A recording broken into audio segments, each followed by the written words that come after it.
اعوذ باللہ من الشیطان الرجیم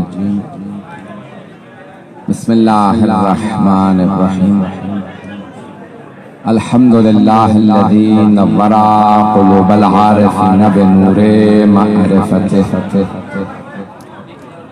واسوط فؤاد انبیائہ واولیائہ بقصص الانبیاء والمرسلین واکمل ایمان المسلمین والمؤمنین بولایت علی امیر المؤمنین علیہ السلام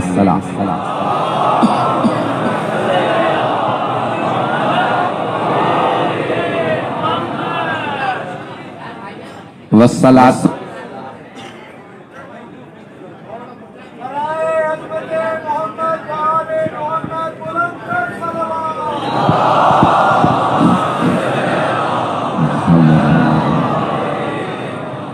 والصلاة والسلام والتحية والإكرام على أفضل الموجودات العبد المؤيد والرسول المسدد المصطفى الأمجد المحمود الأحمد أعني أبا القاسم محمد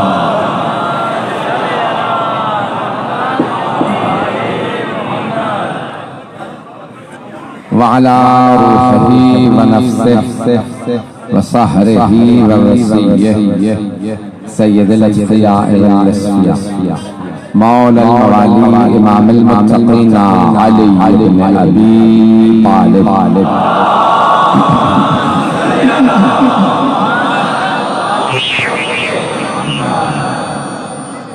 وعلى أوصيائه لا سيما بقية الله في الأرضين روحي وأرواح العالمين للتراب مقدمه الفداء واللعنة الدائمة على أعدائهم أجمعين من الآن إلى قيام يوم الدين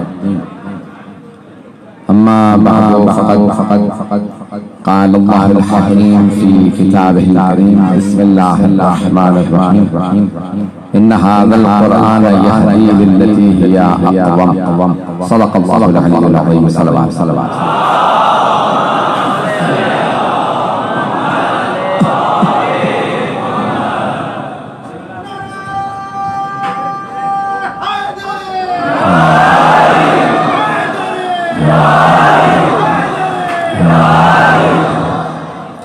میں آپ تمام مومنین بھائیوں کی بزرگوں کی بچوں کی محبتوں کا بہت ممنون جب پچھلی بار آیا تھا تب بھی آپ نے بے انتہا محبت سے نوازا اور شاہ صاحب مجھے یاد خدا غریب رحمت فرمائے ابھی بھی میں دیکھ رہا ہوں کہ اس گرمی میں لوگ سب پہ بیٹھے ہیں دیواروں پہ کہیں جگہ نہیں ہے جناب سیدہ آپ کا آنا قبول فرمائے جب ایک اہل بیت کے غلام سے اتنی محبت تو دنیا نہیں سمجھتی ہم شیعہ اہل بیت سے کتنی محبت کریں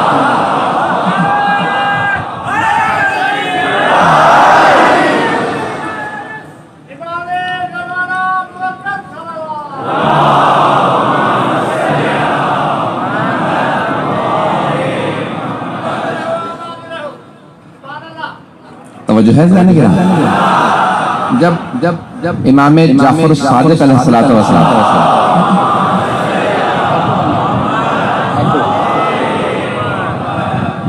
سوال کیا گیا حل الحب والبغض من الایمان مولا کیا محبت اور نفرت کا ایمان سے کوئی تعلق ہے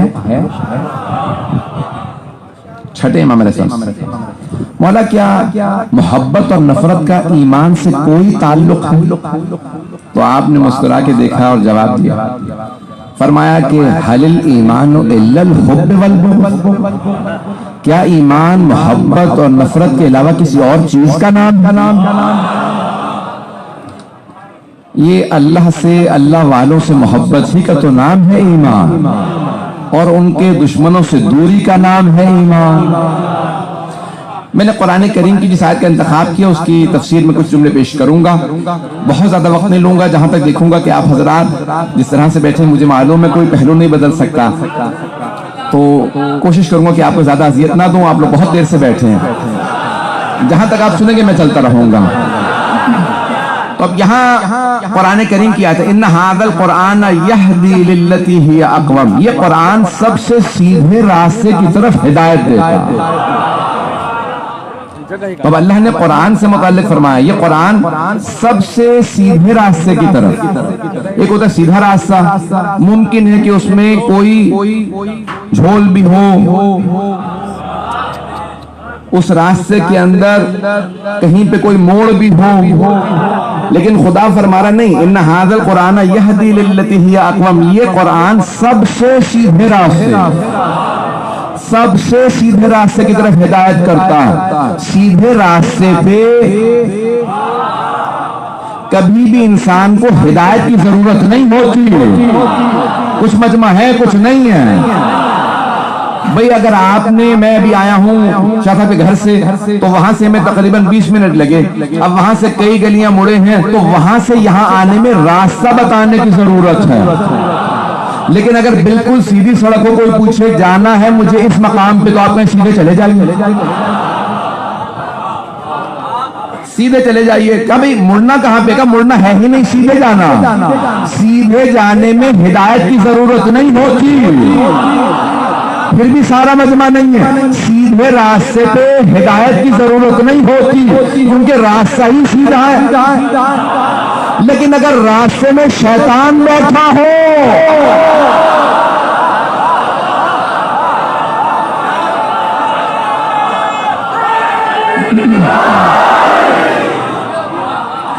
لَأَقْعُدَنَّ فِي صِرَاطِكَ، میں تیرے سیدھے راستے کے درمیان بیٹھ جاؤں گا۔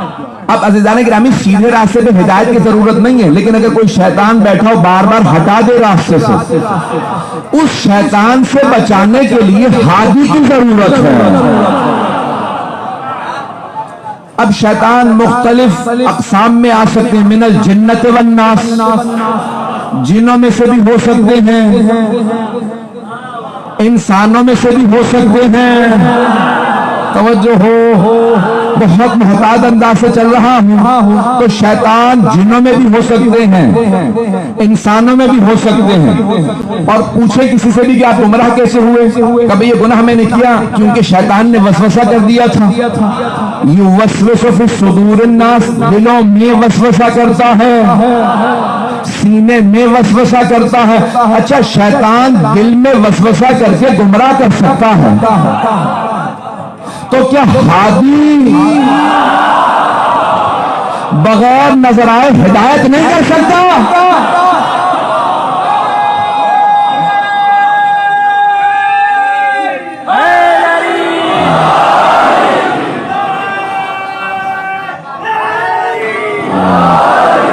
توجہ فرما رہے ہیں جانے گیا، جب شیطان نظر نہیں آتا گمراہ کر دیتا ہے تو پھر پردہ غیب سے کوئی ہادی ہدایت کیسے نہیں کر سکتا؟ ایک اور جملہ کہہ دوں، جب شیطانی کردار میں اتنی طاقت ہے کہ گمراہ کر سکتا ہے بغیر نظر آئے، تو پھر رحمانی کردار میں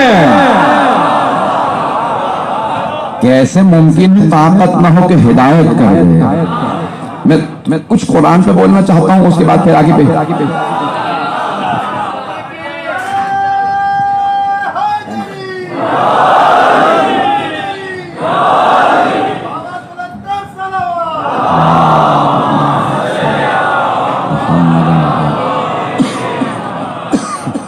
توجہ رہے گی جانے گا، سلامت رہے، سلامت رہیں، آباد رہیں، جہاں جہاں پہ سن رہے ہیں، بیوی قبول فرمائیں۔ عزیزان گرامی ہر زبان میں دو چیزیں ہوتی ہیں، نظم اور نثر۔ اگر مجھے سندھی زبان آتی ہوتی تو میں آپ کی زبان میں پیش کرتا اس بات کو، بات واضح ہو رہی ہے؟ نظم ہے اور نثر. نظم جسے کہتے ہیں شاعری، یہ عربی کے دو لفظ ہیں، اردو میں استعمال ہوتے ہیں. اردو میں البتہ محدود ہے نظم کا مفہوم، لیکن عربی میں وسیع ہے. نثر یہ جو میں بول رہا ہوں، نثر بغیر جو شاعری کے کلام ہوتا ہے اسے کہتے ہیں نثر، اور جو شاعری میں اسے کہتے ہیں نظم. بات واضح ہو گئی؟ آپ کی زبان میں تو اتنے بڑے بڑے شعراء گزرے ہیں، اور اب کے نہیں، بہت پہلے کے شعراء گزرے ہیں، اور بڑے بڑے اولیاء گزرے ہیں جن کا کلام دوسری زبانوں میں ترجمہ ہو رہا ہے.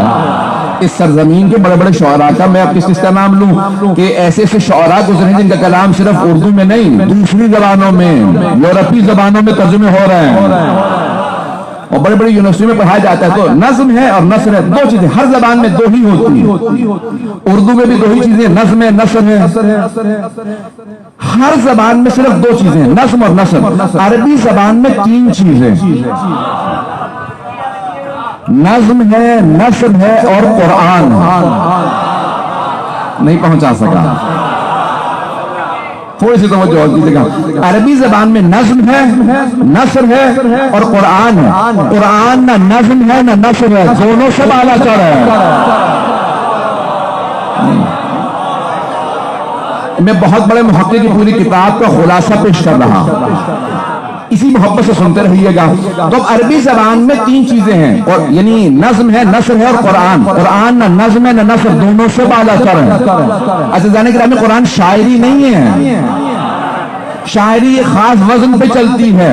ایک صرف واقعہ پیش کروں گا تاکہ نوجوانوں کی توجہ میرے ساتھ ہو، بزرگوں کی دعائیں میرے ساتھ ہوں. اب رسول خدا قرآن کا چیلنج تھا کہ اگر تم سمجھتے ہو کہ میرا بھیجا ہوا نبی نہیں ہے معاذ اللہ، تو تم اس قرآن جیسی کتاب لے آؤ. فَأْتُوا بِمِثْلِ هَذَا الْقُرْآنِ،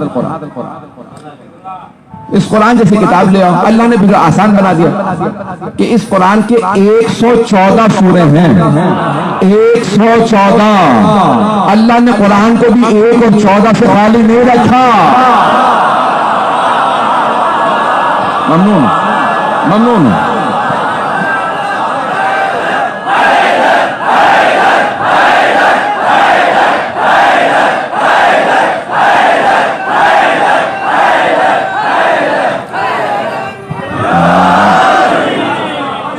بہت پیارے انداز سے سن رہے ہیں، میری حیثیت سے زیادہ مجھے آپ محبت عطا فرما رہے ہیں. عزیزان گرامی، میں محبتوں کا ممنون ہوں. اب اللہ نے کہہ دیا کہ فاتوا بعشر سور میں مثل، قرآن کے سوروں جیسے 10 سورے بنا لو. 114 سورے صرف 10 سورے بنا لو. پھر اللہ نے اور آسان بنا، فاتوا بسورۃ من مثلہ وادعوا شہداءکم من دون اللہ، جسے چاہو مدد کے لیے بلا لو. قرآن کے سوروں جیسا ایک سورہ بنا لاؤ. تو اب رسول خدا نے کہا جاؤ جا کے سورہ کوثر جو سب سے مختصر سورہ ہے اسے لکھو، اور جہاں 7 معلقات کعبے میں لگتے تھے، 7 بہترین شاعری کے قصیدے عرب شعراء کے، 7 کہتے ہیں 7 کو، 7 معلقات، 7 بہترین شعراء کے کلام خانہ کعبہ میں لٹکائے گئے تھے. اس سے بہتر اب تک کلام نہیں آیا. رسول خدا نے کہا جہاں 7 معلقات ہیں نا، سب سے بڑے شعراء کے سب سے اچھے کلام، اللہ کے کلام کا سب سے مختصر سورہ کوثر وہاں پہ جاؤ جا کے لٹکا دو. عزیزان گرامی، کیوں یہ سورہ سب سے زیادہ اعجاز میں منفرد نہ ہو؟ جس بیوی کی شان میں آیا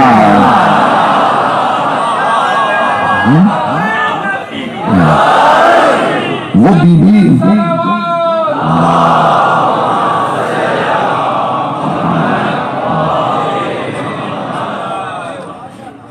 توجہ رہے گی میرے ساتھ. وہ بیوی منفرد ہے تو یہ سورہ بھی منفرد. تو اب سب کو دعوت تھی قرآن کے سوروں میں سے اس ایک سورہ جیسا کوئی سورہ بنا لاؤ. آپ کے خیال میں انہوں نے کوشش نہیں کی؟ سارے کے سارے عرب بیٹھ گئے، سورہ کوثر پڑھتے تھے، قلم ہاتھ میں لیتے، اس کا جواب لکھنا. جیسے ہی قلم ہاتھ میں لیتے، کاغذ سامنے رکھتے، دماغ کام کرنا بند ہوتا. توجہ، یہ قرآن ہے. کوشش کرتے، جواب نہیں. میں سلامت رہا.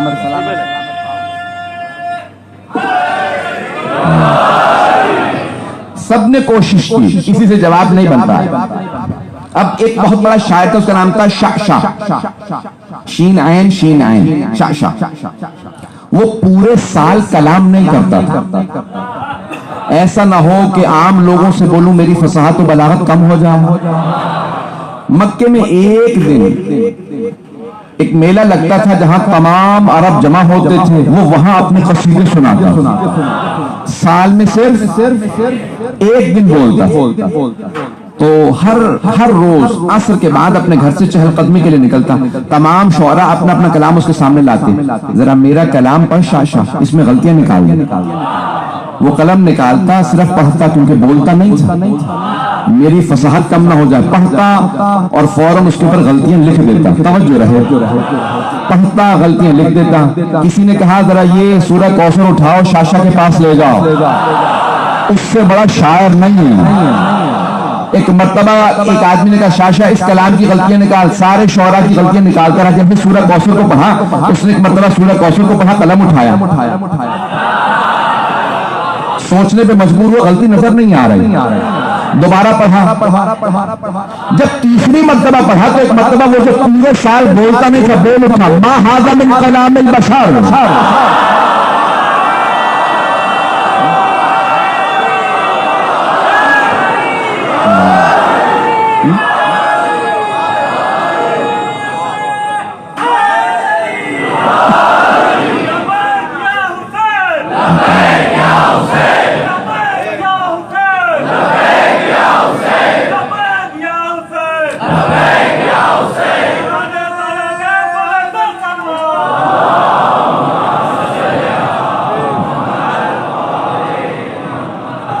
توجہ فرمائی جا نہیں گرا. وہ جو پورے سال بولتا نہیں تھا بول اٹھا، ما ھذا من کلام البشر، یہ بشر کا کلام نہیں ہے. اب تک وہ کہہ رہے تھے کہ محمد خود بنا رہے ہیں. اب جیسے شعشع نے کہا یہ بشر کا کلام نہیں، یہ ما فوق البشر کا کلام ہے، یہ انسان کی صلاحیت سے بالا تر ہے. اب تمام قریش کے سردار جمع ہوئے. نام نہیں لے سکتا کسی کا بھی. ان میں سے کچھ بعد میں مسلمان ہو گئے تھے. جس سردار کے گھر جمع ہوئے، سارے قریش کے سردار جمع ہوئے، کا کیا کیا جائے؟ شعشع نے ہاتھ اٹھا لیے. وہ کہتا ہے یہ محمد کا کلام نہیں ہے، یہ اللہ ہی کا کلام ہے. وہ ایمان نہیں لایا لیکن کہتا ہے میں یہ ایمان رکھتا ہوں یہ قرآن ہے، محمد کا کلام نہیں ہے. توجہ. اب سارے سرداروں نے کہا کیا کیا جائے؟ توجہ میرے ساتھ ہے. کیا کیا جائے؟ قرآن کا جواب دے نہیں سکتے جب شعشع کے بس کی بات نہیں. تو ابو لہب، عتبہ، شیبہ، ابو جہل، یہ قرآن کا جواب کہاں دے پائیں گے؟ کیا کیا جائے؟ تو ابو سفیان نے کہا کہ پھر محمد کو قتل کر دیتے. تو اس نے فیصلہ کیا قتل کیا جائے گا. کیسے؟ کہ بنی ہاشم سے کون لڑے گا؟ پھر ہر قبیلے سے ایک آدمی لو جو رسول خدا کا قتل کرے تاکہ کسی ایک قبیلے سے لڑ نہ سکیں. سارے قبیلوں کا ایک ایک آدمی ہو. توجہ. 2 جملے پیش کروں گا کہ سارے قبیلوں کا ایک ایک آدمی ہو. 4 دن سے بیمار ہوں، طاقت نہیں ہے، پورا زور دے رہا ہوں. ایک مرتبہ اس نے کہا، ابو سفیان نے کہا کہ ہر قبیلے کا ایک ایک آدمی ہو. 40 قبیلوں سے افراد گئے. اب پتہ چلا یہ الائڈ فورسز بنانا، اتحادی فوجیں بنانا نیا کام نہیں ہے.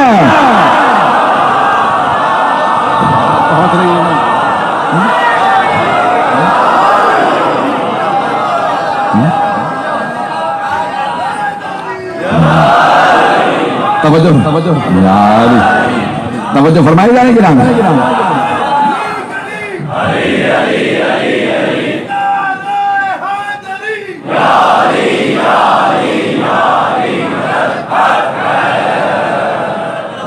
اتحادی فوجیں بنانا نیا کام نہیں ہے. تو ایک مرتبہ کا ہر قبیلے سے ایک آدمی ہے. عزیزان گرامی، یہاں سرور کائنات نے فرمایا کہ نہیں میں ہجرت کروں گا، مجھے تفصیل میں نہیں جانا. اب انہوں نے فیصلہ کیا قتل کر دیا جائے. کیوں؟ ہمارے پاس قرآن کا جواب نہیں. تو ایک بات واضح ہو گئی، جب علم کا جواب علم سے نہ ہو تو دہشت گردی کی جاتی ہے.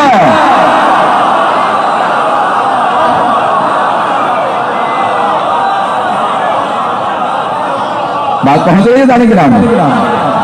جب علم کا جواب علم سے نہ لاؤ تو پھر خود کا شملہ کرو گے، دہشت گردی کرو گے. تو اللہ نے قرآن سے سکھایا ہے علم سے جواب دو. جب رسول خدا کے ان کے پاس علم کا جواب نہیں تو انہوں نے کہا کہ قتل کر دیا جائے. یہی دہشت گردی. اچھا البتہ اس سے بھی پہلے انہوں نے 3 اور منصوبے بنائے. میں جلدی پیش کر دوں اگر سننا چاہیں تو. 3 منصوبے بنائے. انہوں نے کہا بھائی 3 طبقات ہیں. رسول خدا جب قرآن کی تلاوت کرتے ہیں نا تو سب بیٹھ جاتے سننے کے لیے، جو نہیں مانتے وہ بھی سنتے. یہاں تک ہے تاریخ کے اندر الفاظ کہ سب سے زیادہ پروپیگنڈا رسول خدا کے خلاف جو عتبہ، ابو جہل اور شیبہ کرتے تھے، وہ خود جب رسول خدا رات کو قرآن کی ترتیل کرتے تھے، قرآن کی تلاوت فرماتے تھے نا، تو وہ چھپ کے سننے آتے تھے. ایک مرتبہ تینوں کا آمنا سامنا ہو گیا تو انہوں نے کہا بھئی تم یہاں کہاں؟ کہ مجھ سے بعد میں پوچھنا، تم بتاؤ تم کیسے؟ کہ سچ پوچھو تو میں محمد کا قرآن سننے آیا. آواز بھی پیاری ہے، کلام بھی خوبصورت ہے. کہ پھر آج سے توبہ کرو، لوگوں کو روکتے ہو، خود سنتے ہو. اب پتہ چلا کئی لوگ دل میں تو مانتے ہیں لیکن زبان پر منافقت ہوتی ہے.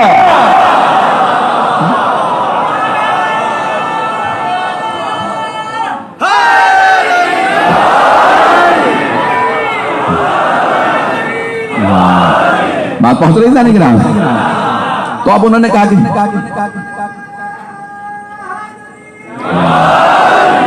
انہوں نے کہا 3 منصوبے بنائے جائیں.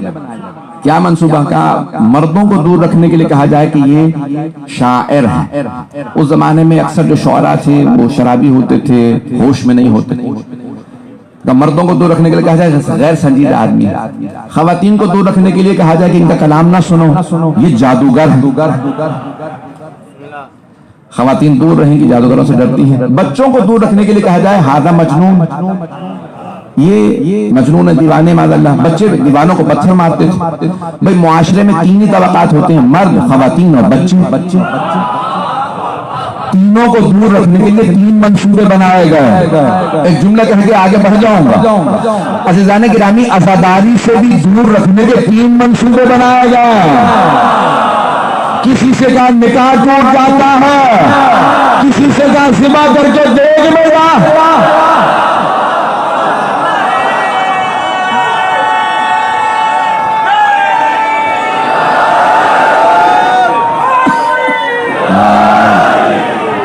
توجہ فرمائیے جانے گرام.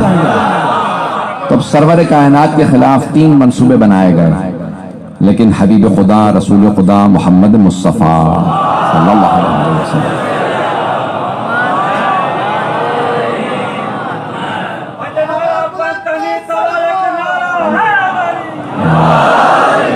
توجہ فرما رہے ہیں جانے گرام. تو قرآن ایک زندہ معجزہ. ایک جملہ کہوں گا، اس کی وضاحت نہیں کر پاؤں گا. اگر پہنچ گیا جملہ تو پہنچ گیا. قرآن کو کبھی دوسری کتابوں کی طرح سے کاغذ اور سیاہی نہ سمجھیے. جملہ میں کہہ گیا ہوں، قرآن دوسری کتابوں کی طرح سے صرف کاغذ اور سیاہی کا نام نہیں ہے، بل ہوا نور. یہ نور ہے، یہ زندہ ہے، یہ شاہد ہے، گواہ ہے، یہ شافع ہے، یہ سامع ہے. توجہ، روز قیامت اطیب البیان، تفسیر اطیب البیان میں روز قیامت ایک مرتبہ بہت خوبصورت مخلوق اللہ محشور کرے. سب سوال کریں گے پروردگارہ یہ کون ہے؟ ہم نے دنیا میں اتنی خوبصورت مخلوق نہیں دیکھی. اللہ کہے گا ذرا اپنا تعارف خود کروا. تو ایک مرتبہ قرآن کریم کہے گا میں قرآن ہوں، ہر گھر میں موجود تھا، تمہیں معلوم ہی نہیں تھا میں کتنا خوبصورت ہوں.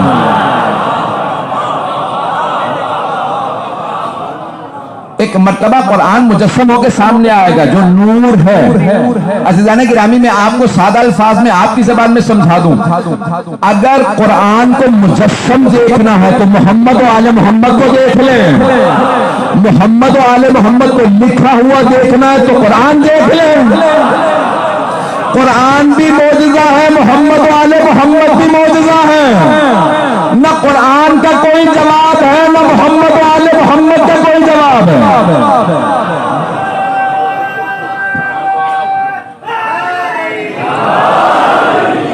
یہ میں نے کہا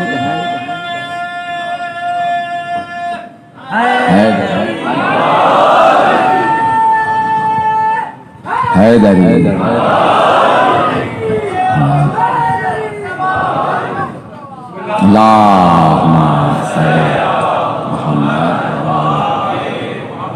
دس 15 منٹ اور چلیں گے نا؟ تو عزیزان گرامی، یہ جملہ میرا نہیں ہے کہ اہل بیت قرآن ہے، یہ جملہ مولا کائنات کا ہے کہ جب نیزوں پہ قرآن لائے گئے تھے تو مولا نے کہا کہ یہ قرآن ان سے لے لو۔ اگر یہ قرآن کو مانتے ہوتے تو کبھی علی سے جنگ کرنے نہ آتے۔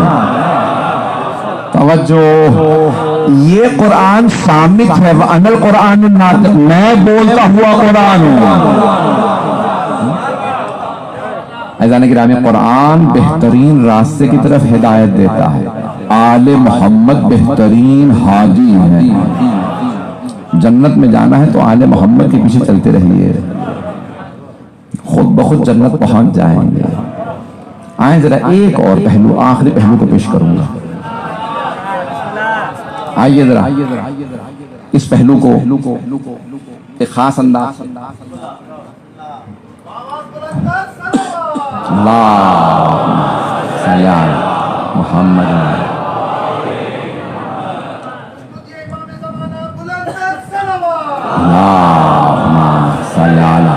محمد وآلہ۔ توجہ رہے گی میرے ساتھ؟ میں ممنون ہوں آپ کی محبتوں کا، جس پیارے انداز سے آپ نے سن دیا میں پوری زندگی یاد رکھوں گا۔ عزیزان گرامی، قرآن کریم بہترین کتاب ہے، آل محمد بہترین مخلوق خدا۔ قرآن زندہ معجزہ ہے، آل محمد بھی زندہ معجزہ ہے۔ ہم مردوں سے مدد مانگنا بدعت سمجھتے ہیں۔ توجہ، سارے مجمع کو بات نہیں پہنچا سکا۔ ہم مردوں سے مدد مانگنا بدعت سمجھتے ہیں۔ مولا نے فرمایا جو ہماری زیارت کے لیے آئے اسے بتا دو مردہ سمجھ کے زیارت نہ کرے۔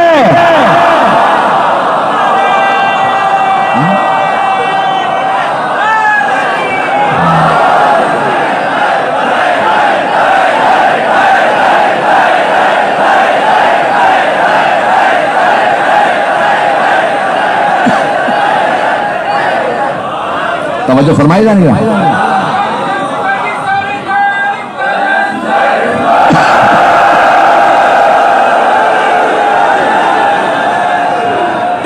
توجہ ہے نا؟ مولا نے خود فرمایا خبردار جو ہماری زیارت کے لیے اسے بتا دینا ہمیں مردہ سمجھ کی زیارت نہ کرے، اس کی زیارت قبول ہی نہیں ہے۔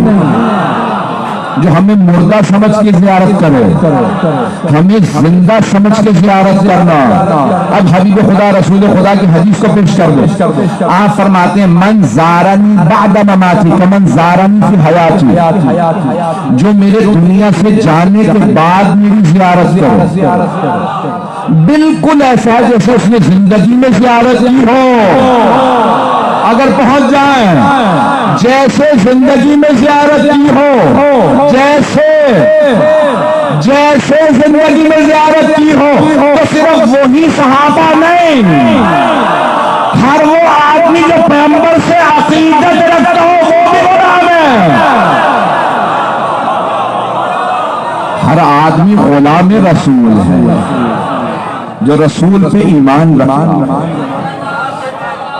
اللہ کے حبیب نے کہا کہ جنہوں نے دیکھا تھا یہ نہ سمجھنا ان کا مقام اب ہمیں نہیں مل سکتا، اس لیے ہم کوشش کیوں کریں؟ نہ کوشش کرتے رہو۔ اللہ جو بھی میری زیارت کے لیے آئے گا اسے وہی ثواب عطا کرے گا جیسے اس نے میری زیارت سامنے سے کی ہو۔ ایک اور جملہ پیش کر دو، جب مشہد مقدس تشریف لے جائیں گے نا تو آدھا کلومیٹر باؤنڈری ہے حرم کی، بہت بڑا حرم، سب سے بڑا حرم۔ ہر دروازے پہ بھی اس میں دخول لگا دیا گیا. جو امام نے بتایا جو زیارت کے لیے آئے وہ یہ اجازت مانگے پھر اندر جائے, اسے کہتے ہیں اذن دخول, اندر داخل ہونے کی اجازت. اجازت کس سے لی جاتی ہے؟ توجہ, زندوں سے اجازت لی جاتی ہے, مردوں سے کوئی اجازت نہیں مانگتا. اب آپ حرم پہ جائیں, وہاں ایک اور جملہ لکھا, امام رضا کا اذن دخول پڑھیں گے نا, وہاں پہ لکھا اشہد انک, میں گواہی دیتا ہوں, آپ اشہد انک تسمع کلامی, میں گواہی دیتا ہوں آپ میرا کلام سن رہے ہیں, وَتَرُدُّ سلامی, میرے سلام کا جواب دے رہے ہیں. اگلا جملہ پڑھتے ہیں, میرے گناہوں کی وجہ سے آنکھوں اور کانوں پہ پردے ہیں, نہ میں دیکھ سکتا ہوں نہ سن سکتا ہوں, تو پردے تو ہمارے کانوں پہ ہیں.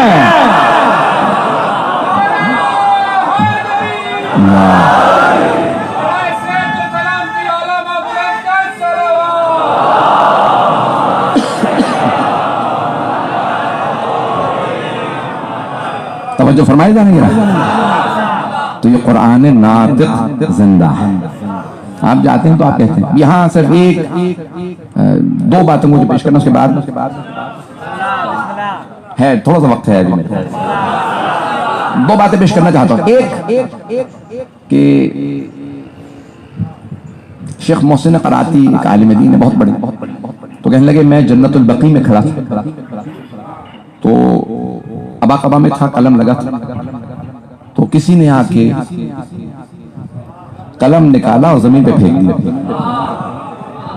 کہا یہ تم قبروں کی زیارت کرنے آئے ہو, ان سے مدد مانگتے ہو, اگر یہ مدد کر سکتے ہیں تو میں نے تمہارا قلم زمین پہ پھینکا, ذرا بلاؤ اپنے امام کو, کہو ہے حسن مجتبیٰ میرا قلم اٹھا کے دے دیں, اگر مدد کر سکتے ہیں تو قلم اٹھا دیں گے. تو آقا محسن قراتی کہتے ہیں میں نے کہا اگر تیری دلیل کو مان لوں تو پھر تو خدا بھی مدد نہیں کر سکتا.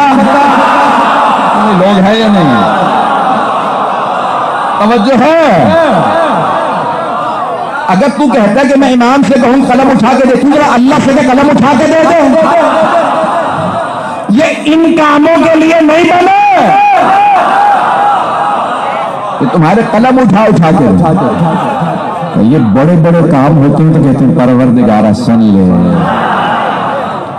بات پہنچ رہی ہے جانے کے لیے, پروردگارہ اس نے مانگا ہے, مجھے وسیلہ قرار دیا, تو آپ اس لیے دعائے توسل میں بھی بس یا وجیہن عند اللہ. آپ کسی کے پاس جائیں نا سفارش کے لیے تو کہتے ہیں خود جاؤں گا تو نہیں مانے گا, کسی ایسے کو لے جاؤں جسے مانتا ہو. بات پہنچ گئے. تو اب ہماری تو اللہ کے سامنے آبرو نہیں ہے, تو ہم کہتے ہیں کس سے پیش کریں, تو ہمیں پتا محمد و آل محمد سے زیادہ کسی کی آبرو نہیں ہے, اسی لیے پیش کرتے ہیں. اذان گرامی کون ہے اہل بیت, ہم کیوں احترام کرتے ہیں ان کے ماننے والوں کا, ان کے صحابہ کا, ان کے اصحاب کا کیوں احترام کرتے ہیں؟ کیونکہ انہوں نے ان کے فرمان پہ عمل کیا. توجہ, صحابہ رسول کا بھی احترام اسی لیے ہے کہ انہوں نے رسول خدا کی بات کو مانا, قرآن پہ عمل کیا. اہل بیت کے بھی اصحاب کا اسی لیے احترام ہے کہ انہوں نے اطاعت کی, فرما برداری کی. ہے ایسا یا نہیں؟ توجہ میرے ساتھ, گھبرا کے نہ سنیں. بس یہ آخری بات پیش کرو, اسی پہ تمام. قرآن میں آیت آئی اقیم الصلاۃ, نماز قائم کرو, تو صحابہ نے نماز پڑھی. یا ایھا الذین آمنوا کتب علیکم الصیام, پوری آیات نہیں پڑھوں گا, یاد ہے وقت نہیں. اے ایمان والو تم پہ روزے لکھ دیے گئے ہیں جس طرح سے تمہارے سے گزشتہ امتوں پہ روزے فرض کیے گئے تھے, کما کتب علی الذین من قبل. عزیزان گرامی, اللہ نے قرآن میں آیات نازل کی, روزہ رکھو. صحابہ نے روزہ رکھا.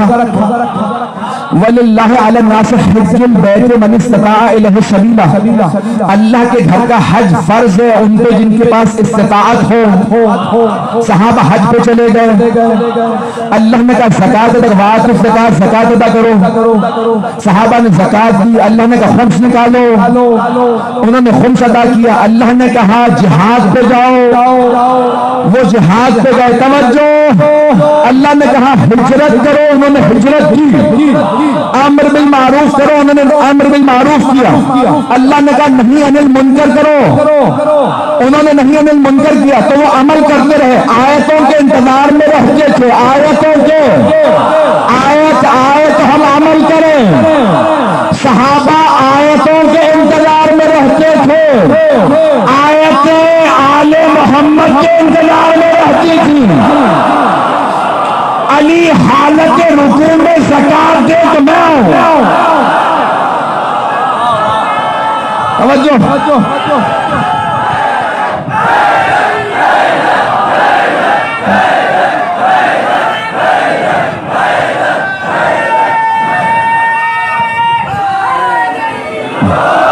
میں نے تو پورا پڑھا ہی نہیں ہے.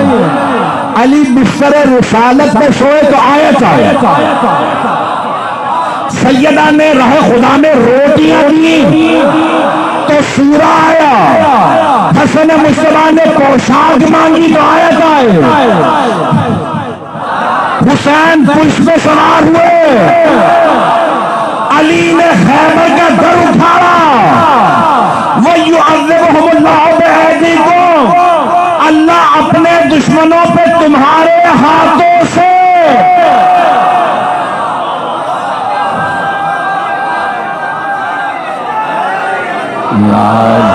توجہ فرمائیے گا میرا. اہل بیت کچھ اور ہے, آیتیں ان کے انتظار میں رہتی ہیں. یہ عمل کریں تو ہم نازل ہوں.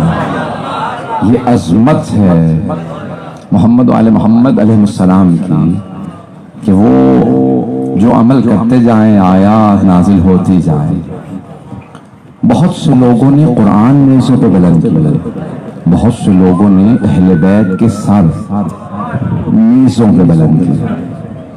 لیکن جب اہل بیت کے سر بھی میزوں پہ بلند کیے گئے تو انہوں نے قرآن کی تلاوت کی.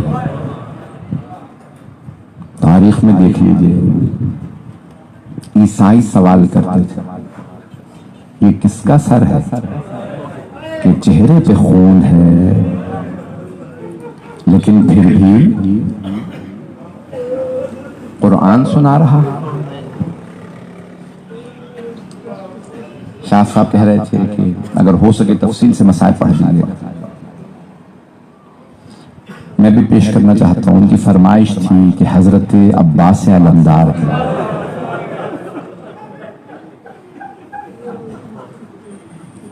کچھ مومنین تو نام آتا ہی غازی عباس کا. شاید آپ نے یہ روایت پہلے نہ سنی ہو, شاید سنی ہو. روضۃ الشہداء میں ہے, مسلم میں گچکار, دیواریں لیپ کرنے والا گچکار کہتا. کوفے میں اس کا نام تھا مسلم. دیواروں پہ لیپ کر رہا تھا, اچانک اس نے محسوس کیا کہ لوگ پتھر مار رہے ہیں, کچھ قیدی بیویاں آ رہی ہیں. اس نے ایک مرتبہ اپنا مزدوری کا کام چھوڑا, دوڑتا ہوا کہ دیکھنے کیا ہو رہا ہے. آ کے دیکھا کہ ایک مرد ہے, گلے میں توق ہے, ہاتھوں میں ہتھکڑیاں ہیں, پاؤں میں بیڑیاں ہیں, کچھ بیویاں ہیں, بچے ہیں. میرے پاس بزرگ شاید برداشت نہ کر پائے. اب وہ مسلم گچکار کہتا ہے میں نے دیکھا کہ میزیں ہیں, میزوں پہ سر بلند ہے. اگر دیکھ سکے تو میری طرف ضرور دیکھیے گا کہ سارے سر میزوں پہ بلند تھے, ایک سر گھوڑے کی گردن میں لٹکا ہوا.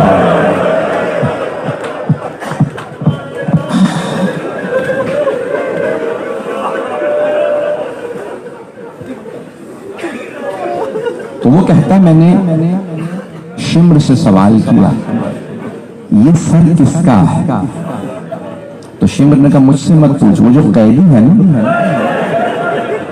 قیدی سے سوال کر وہ بتائے.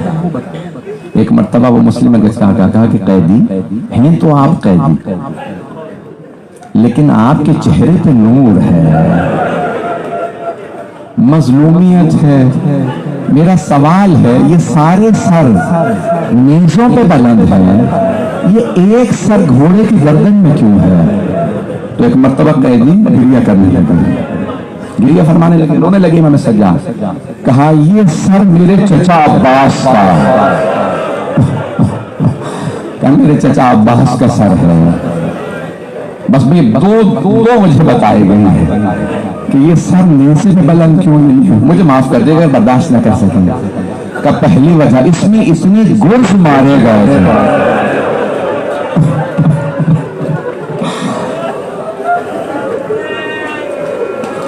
اور دوسری وجہ یہ, جب بھی یہ نیزے پہ بلند کرنا چاہتے تھے سر نیزے پہ نہیں جاتا تھا. تو بعض بزرگ علماء نے کسی کو قریب جملہ کہا, مجھے معاف کیجیے گا, سب کے سب جملے کو سنیے گا. مجھے پتا مومنین کو جناب عباس سے بڑی عقیدت ہے. مجھے بتایا کہ اس مادہ میں لوگ بڑی عقیدت سے جناب عباس کے مسائل سنتے ہیں. تو ایک مرتبہ کہا کہ کیوں؟ کہا کیوں کہ پوچھا مولا سجاد نے, بتائیے. کہا کہ سجاد آپ کی دادی نے پردے بچانے کے لیے مانگا. جب نیزے پہ جاؤں تو مجھے بیویاں نظر آتی ہے جن کی چادریں چھینی جا چکی ہیں. اجرکم اللہ, اجرکم اللہ. جناب عباس علیہ السلام بہت مظلوم.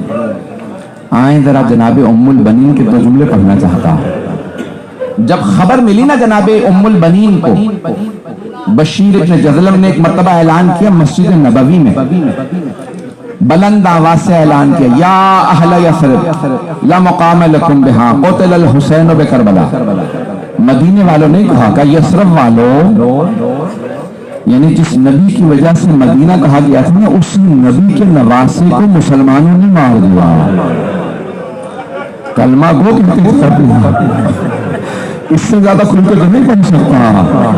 کلمہ بھی اسی نبی کا پڑھتے تھے, گلا بھی اسی کے بیٹے کا کاٹتے تھے. اسی نبی کی نواسیوں کو قیدی بنا کر بازاروں میں لے آئے تھے. تو ایک مرتبہ کہا ہے یثرب والو, اب یہ شہر جینے لائق نہیں رہا, حسین مارے گا. مسجد نبوی کے ساتھ والا گھر جناب امیر المومنین کا گھر, اس گھر میں جناب ام البنین رہا کرتے. بیوی نے اپنے پوتے کو آواز دی, فضل ذرا مجھے مسجد نبوی لے چل. بیوی نے سر پہ برقع رکھا, آنکھوں میں بیوی کے موتیاں اتر آیا تھا, ہاتھ میں عصا لیا. جیسے مسجد آئی سوال کیا, بشیر یہ کون سا حسین مارا گیا؟ بیوی کے آنسو بہہ رہے تھے لیکن دل نہیں مان رہا تھا. قتل الحسین, حسین مارے گئے. ایک مرتبہ کا بشیر یہ کون سا حسین مارا گیا؟ بشیر کو نہیں پتا بیوی کون ہے کیونکہ بیوی برقعے میں تھی. تو ایک مرتبہ بشیر نے کہا بیوی آپ کو نہیں پتا, نواسہ رسول حسین, علی کا لال حسین, فاطمہ کے دل کا چین حسین. بیوی کے اور زیادہ آنسو بہنے لگے. اب بیوی نے ایک اور سوال کیا, بشیر میں کیسے مان لوں عباس کے مرتے ہوئے حسین مارے گئے؟ کہا نہیں بیوی آپ نے غلط سنا, پہلے عباس مارے گئے بعد میں حسین مارے گئے. تب بشیر میں کیسے مان لوں, علی کا شیر بیٹا عباس جنگ نہ کر سکا. کہا بیوی جب عباس کے سر میں گرز لگا وہ گھوڑے کی زین پہ سنبھل نہیں سکے. ابھی تک بشیر کو نہیں معلوم یہ بیوی کون ہے. اب جناب ام البنین نے آواز دے کے کہا کہ بشیر تو عباس کو جانتا نہیں ہوگا. بشیر میں عباس کی ماں ہوں. بشیر میں نے اپنی آنکھوں سے دیکھا, میرا شیر بیٹا عباس 2 انگلیوں سے گرز کو زمین پہ پھینکتا تھا. میں کیسے مان لوں عباس گرز کو نہ روک سکا. اب بشیر نے بڑے ادب سے کہا بیوی جب عباس کے سر میں گرز لگا عباس کے بازو نہیں تھے, بس یہ جملہ سننا تھا. بی بی کے ہاتھ سے عصا گر گیا. بی بی زمین پہ بیٹھی رونے لگی. ماں عباسا، ہائے عباس، ہائے عباس. جب بی بی تڑپنے لگی، بشیر نے بڑے ادب سے عرض کی، بی بی کس بات نے آپ کو اتنا رلایا؟ تو جناب ام البنین نے فرمایا، بشیر تو نے میرا کلیجہ چھلنی کر دیا. بشیر جب کوئی شہسوار گھوڑے سے گرتا ہے وہ ہاتھوں کا سہارا لیتا ہے، لیکن اگر کسی سوار کے بازو قلم ہو جائے اور وہ زمین پہ گرے تو اس کا چہرہ زمین پہ لگتا ہے. بشیر میں یہ سوچ سوچ کے رو رہی ہوں، میرا بیٹا کیسے زمین پہ آیا ہوگا. میں یہاں تمام کر دیتا، لیکن جناب عباس کے مصائب یہاں ختم نہیں ہوتے. میرے ساتھ چلیے گا. تھک تو نہیں گئے؟ مجھے بتایا بہت دیر سے آپ لوگ بیٹھے ہیں، بہت دیر سے بیٹھے ہیں، لیکن آپ ابھی گھر چلے جائیں گے نا؟ خاک پہ تو کوئی نہیں بیٹھا رہ جائے گا. آپ اگر زیادہ رہیں گے تو کوئی تازیانے تو نہیں مارے گا. جب علی و بطول کی بیٹیاں روتی تھی تو انہیں تازیانے مارے جاتے.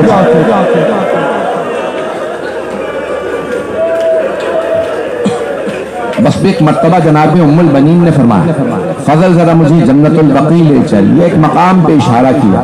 آئیں ایک قبر کی پائنتی میں بیٹھ گئے.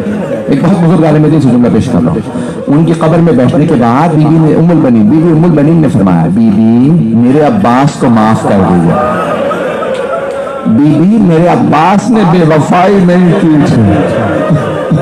بی بی پہلے میرا عباس مارا گیا، بی بی بعد میں آپ کو حسین مارا گیا، لیکن بی بی معافی اس لیے مانگنے آئی ہوں، آپ کی بیٹیوں کا پردہ نہیں بچا.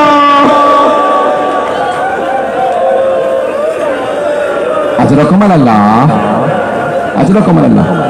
بی بی کے 4 بیٹے تھے جناب ام البنین کے، چاروں کربلا میں شہید ہوئے. اب بی بی نے چاروں بیٹوں کے نام سے قبر بنائی. کہ یہ میرے عباس کی قبر ہے، یہ جعفر کی، یہ عبداللہ، یہ ساری قبریں بنائے. پھر ایک مرتبہ کہا، میرے شیرو میں تم پہ گریہ نہیں کروں گا کیونکہ تمہاری ماں زندہ ہے.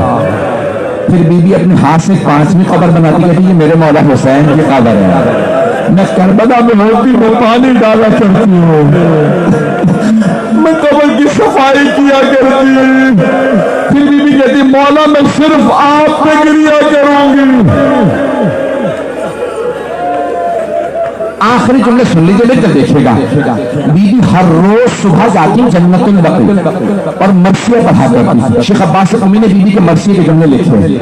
جانتے کیا مرثیہ کرتی ہے؟ او کربلا سے آنے والوں مجھے اتنا بتا دو، کیا ابھی بھی فرات پہ پہرے ہیں یا قبروں پہ پانی ڈال دیا گیا؟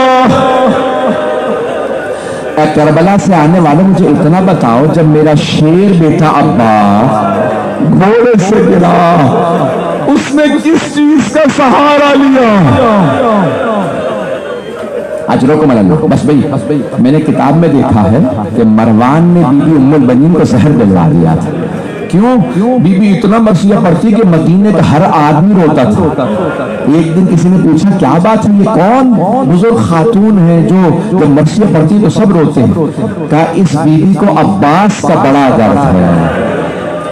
جب جناب زینب کے پاس آئی نا روضہ رسول پہ جناب ام البنین، تو جناب ام البنین نے فرمایا کہ بی بی میں آپ کو مولا حسین کا قرصہ دینے آئے.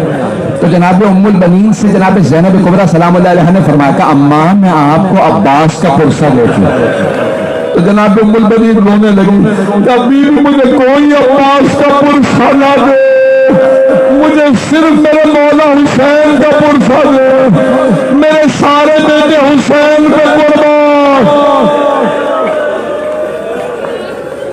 الا لعنت اللہ علی القوم الظالمین. 2 منٹ. وسيعلم الذين ظلموا أي منقلب ينقلبون. بس بھئی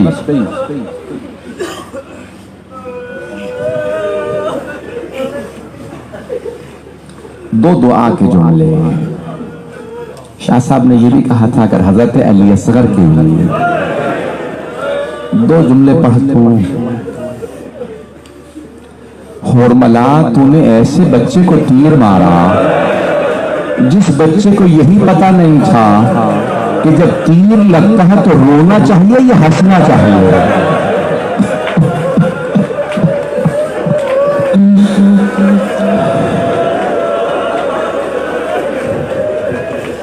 پروردگارہ عجیب ہے نا۔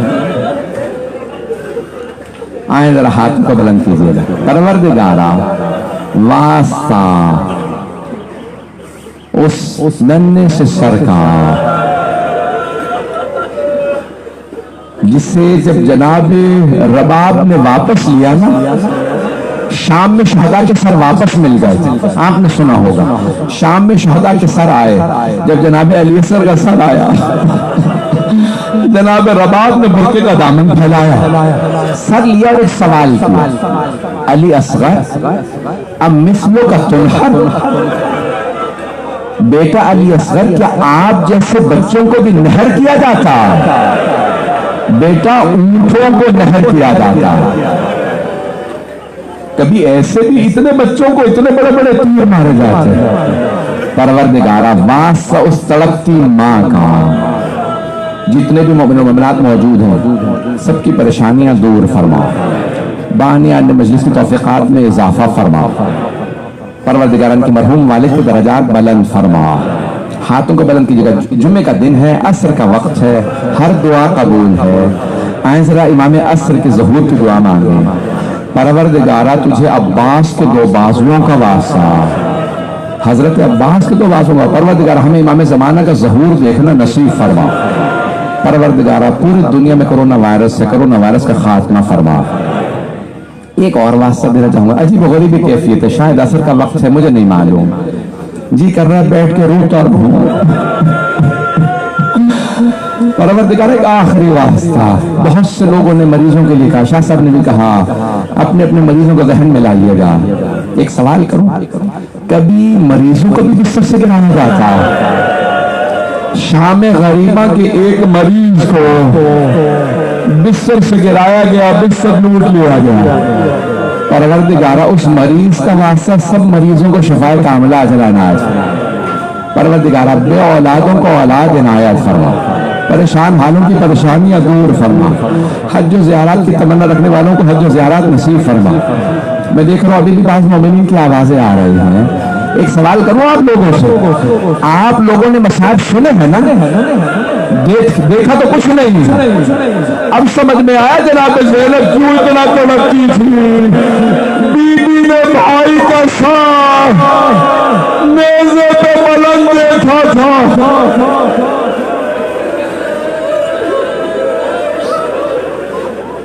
پروردگارہ جناب زینب کی چادر کا واسطہ ہماری گناہگار آنکھوں کو امام زمانہ کی زیارت نصیب فرما، جنت البقیع دوبارہ تعمیر ہوتا دیکھنا نصیب فرما۔